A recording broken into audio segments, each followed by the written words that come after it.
नमस्कार, लोकमत राजस्थान में आप सभी का स्वागत है। मैं आपके साथ मोनिका राठौड़। आइए रुक करते हैं आज की कुछ खास खबरों की ओर।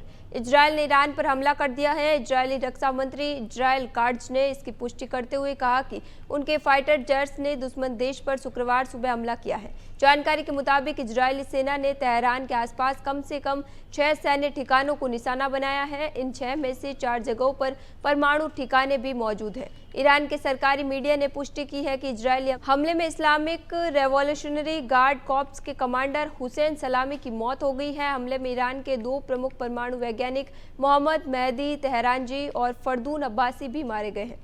इजरायल ने यह दावा किया है कि हमले में ईरान के आर्मी चीफ मोहम्मद बागेरी, सेना के अन्य बड़े अधिकारी और कुछ वरिष्ठ परमाणु वैज्ञानिक भी मारे गए हैं। अहमदाबाद में एयर इंडिया का बोइंग 787 ड्रीमलाइनर प्लेन क्रैश हो गया। इस प्लेन में 53 ब्रिटिश, 7 पुर्तगाली और 1 कनाडाई नागरिक समेत 242 पैसेंजर सवार थे।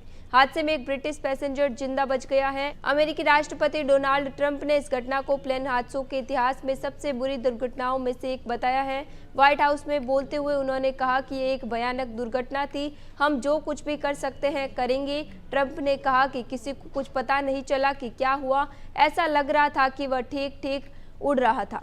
वहीं ब्रिटिश पीएम की कीर स्टारमर ने कहा कि भारतीय अधिकारियों की मदद के लिए एक टीम भारत भेजी गई है। विदेश सचिव इस पर काम कर रहे हैं और हम जल्द से जल्द इस बारे में जानकारी देंगे।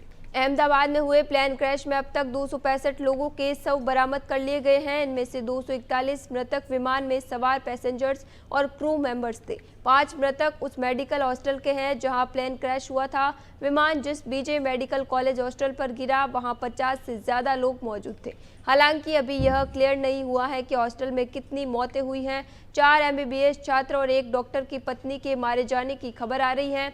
वहीं पीएम मोदी आज सुबह अहमदाबाद पहुंचे। सबसे पहले वे घटनास्थल का दौरा करने पहुंचे। इसके बाद वे सिविल अस्पताल गए जहां वे करीब 10 मिनट पीड़ितों से मिले। अहमदाबाद प्लेन हादसे में सिर्फ एक यात्री रमेश विश्वास कुमार जिंदा बचा है। वो प्लेन की 11A सीट पर बैठे थे। रमेश का वीडियो सामने आया है जिसमें वे घटनास्थल से खुद बाहर निकलते हुए नजर आ रहे हैं। उनके चेहरे पर जख्म है, वो लंगड़ाते हुए चल रहे हैं। गंभीर घायल रमेश ने बताया कि टेक ऑफ के 30 सेकंड बाद ही प्लेन जबरदस्त आवाज के साथ क्रैश हो गया। मुझे होश आया था और मैंने अगल बगल लाशें ही लाशें देखी।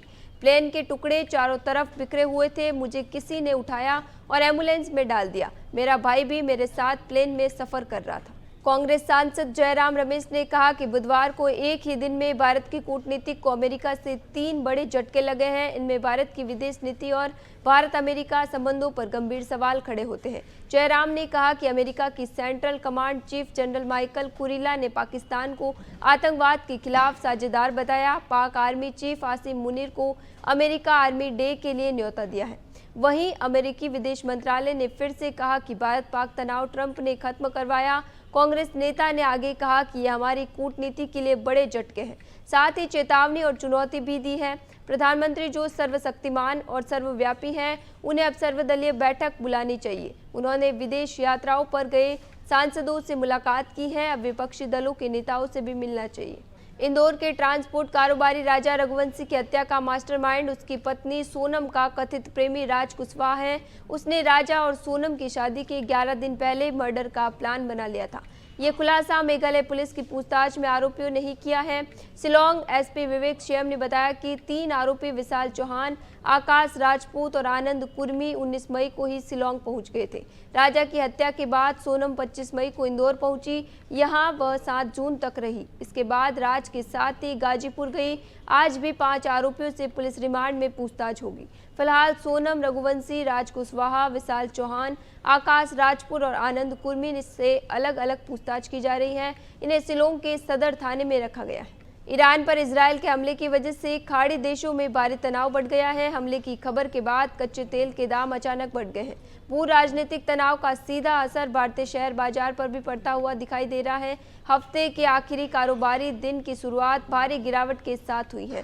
सेंसेक्स 1100 अंक टूट गया जबकि निफ्टी 24,600 के नीचे जाकर खुला है। शेयर बाजार खुलते ही निवेशकों को जबरदस्त 8 लाख करोड़ से ज्यादा का नुकसान हुआ है। देश में मानसून 29 मई से मुंबई छत्तीसगढ़ बॉर्डर पर रुका है। साउथ और नॉर्थ ईस्ट के राज्यों को छोड़कर सभी राज्यों में भीषण गर्मी पड़ रही है। मध्य प्रदेश, उत्तर प्रदेश सहित 9 राज्यों में आज हीटवेव का अलर्ट है। हरियाणा, पंजाब और दिल्ली में भीषण गर्मी का रेड अलर्ट है। यहाँ तापमान 45 डिग्री से ऊपर जा सकता है। वहीं हरियाणा के 9 जिलों में दिन का तापमान 48 डिग्री सेल्सियस तक पहुँच सकता है। मध्य प्रदेश के उज्जैन, सागर, ग्वालियर, चंबल संभाग के 12 जिलों में लू चलने की चेतावनी है।